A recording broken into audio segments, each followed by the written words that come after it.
A very good day to all of you, my dear students. Today we are going to learn the third lesson from grade 10 Health and Physical Education textbook. It's about maintaining a correct posture. So, what do you mean by posture?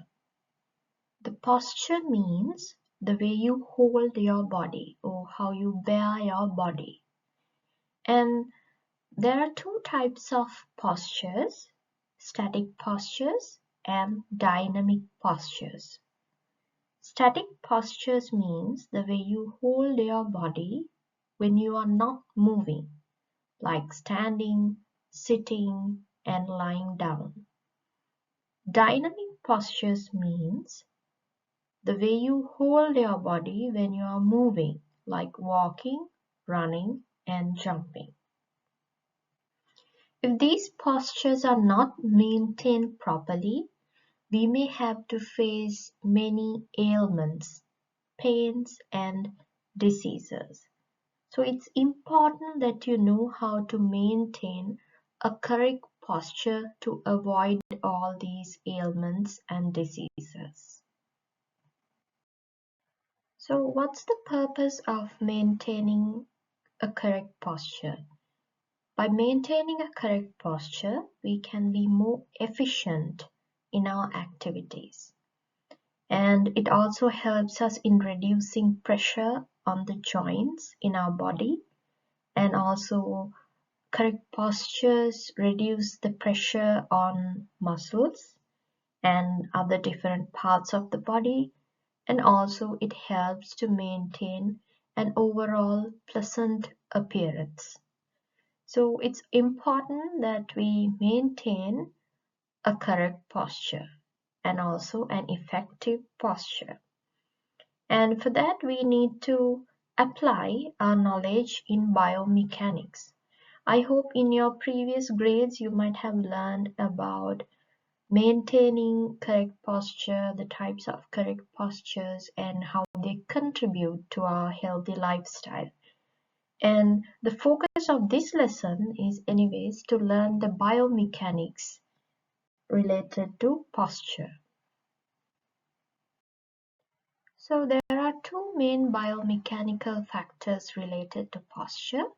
They are center of gravity and balance.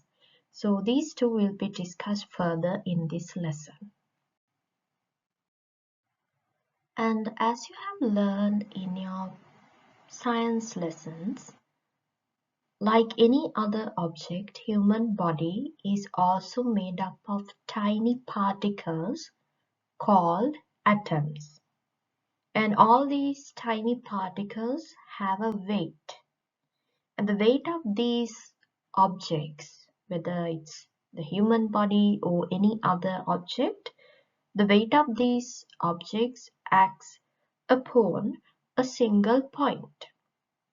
And this point is called the center of gravity. And the center of gravity of an object or human body is a point where the whole weight of an object or body is concentrated. So when you take the whole weight of this sphere, it acts upon this center of gravity. When you take the whole weight of this cylinder, it acts upon this center of point called the center of gravity. So this point is where the whole weight of that particular object or body is concentrated. So in any posture that we maintain, the weight of our body acts around a single point, and that point becomes the center of gravity. However, according to a person's posture, the center of gravity changes temporarily. So suppose there's a person standing straight with hands by his side, just like shown in the figure. So the center of gravity in this posture is at a distance of about 56% of the total height measured from the ground. So, for example, if we take that this person's height is 1.5 meters, his center of gravity lies at 84 centimeters from the ground. Always make sure that it should start from the ground. The height, the count of the height should start from the ground. When you're counting the height where the center of gravity lies, it should start from the ground. So, although the center of gravity normally appears like this when you are in this posture, like I said before, it could change temporarily according to the posture of the body. So the reason why the center of gravity changes with the posture is because the weight spreads in different directions. Now, if we look at this picture, this person is raising his arms up and like to his sides. So the weight starts to spread across his arms and a little towards up. So you can see that the center of gravity has gone a little above the point that it was earlier.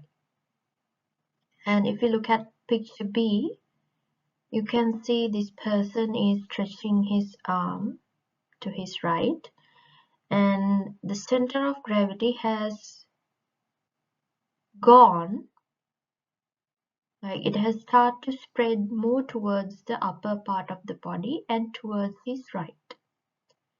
And this person stretching his arms high and up, you can see how the center of gravity has gone, like it has gone really up and mostly towards the very upper part of the body.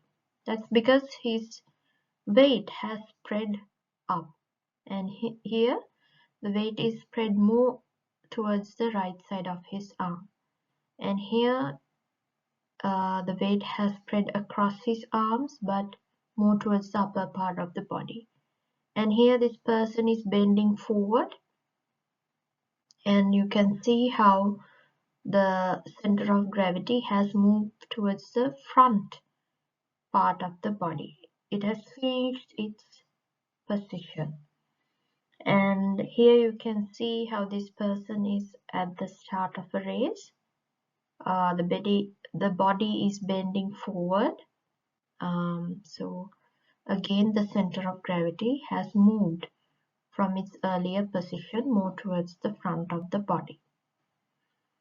So that is how the position of center of gravity changes with different postures. The main reason is the weight spread, how the weight of the body spreads in different directions. That is what causes the changes in center of gravity with different postures. The next biomechanical factor that we are going to learn is balance. So balance means the state of a body, that means or an object or physical system that is at rest or in constant and unchanging motion is called balance. So it doesn't have to be at rest all the time. For example, if you think about the pendulum of a clock, it's not at rest, it's moving, but it's in a constant and unchanging motion. So that pendulum of a clock is also at a balance. And when you look at this seesaw as shown in the figure, this is also at a balance. And this is the center of gravity. This is because the seesaw is at a balance because the forces that act on either side of the center of gravity is equal. So that is why the seesaw is in a balanced position. Suppose we put a weight on one side of the seesaw, we know that it will lose its balance and there will be a certain movement around the center of gravity. So if you put a weight on this arm of the seesaw, this will go down and this side will go up, causing an imbalance. But if both weights are equal, if you put another weight with the same weight, if you put the same weight on this side of the arm of the seesaw, then it will be at balance again. So there are several factors that help maintain balance at different body postures. There are 5. We'll be talking about each of these factors separately in the next part of the lesson. So keeping the line of gravity within the supporting base, having the center of gravity at a lower position, which means closer to the ground, maintaining a wider supporting base, movement of the body in the opposite direction when loss of posture is imminent, and bending the body towards an external force. So let's talk about all these factors in the next part of the lesson and stay tuned.